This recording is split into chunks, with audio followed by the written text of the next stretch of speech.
My child, today I will teach you something very important, how patience can build success, even when life moves painfully slow.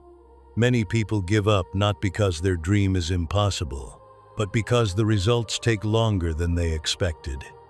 Let me help you understand this through a story from long ago. In the year 1842, in a quiet riverside town, there lived a young man named Samuel Turner. Samuel worked as an apprentice at a small blacksmith shop. Every day he woke before sunrise, swept the workshop floor, pumped the furnace bellows, and carried heavy iron bars across the dusty yard. Sparks flew through the air while the hammer struck glowing metal again and again.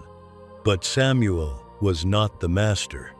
The master blacksmith, Mr. Aldridge, was known across many towns for crafting the strongest tools and horseshoes. Farmers traveled miles to buy his work.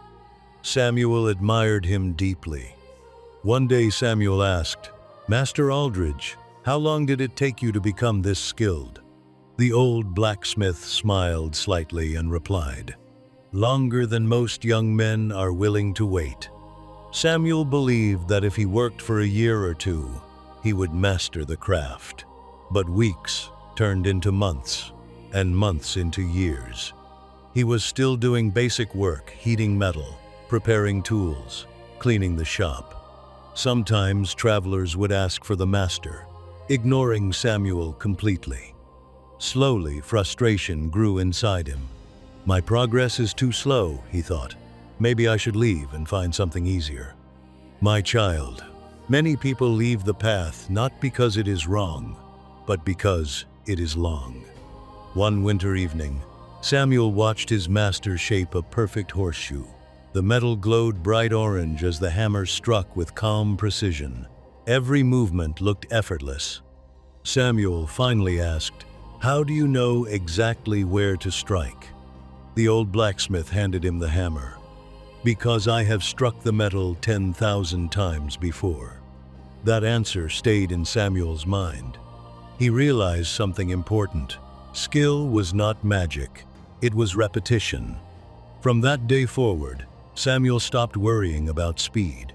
Instead, he focused on learning every detail: the temperature of the fire, the sound of good metal, the balance of the hammer. Years passed. One spring morning, a farmer arrived with a broken plow blade. The master was away visiting another town. For the first time, Samuel had to repair the tool himself. His hands trembled slightly as he heated the metal, but muscle memory guided him. Hammer, turn, strike, shape. When the farmer returned a week later, the plow worked perfectly. Word slowly spread through the surrounding farms. The apprentice had become skilled.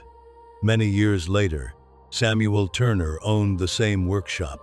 Farmers still traveled miles for his tools.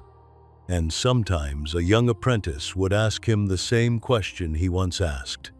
"How long does it take to become this good?"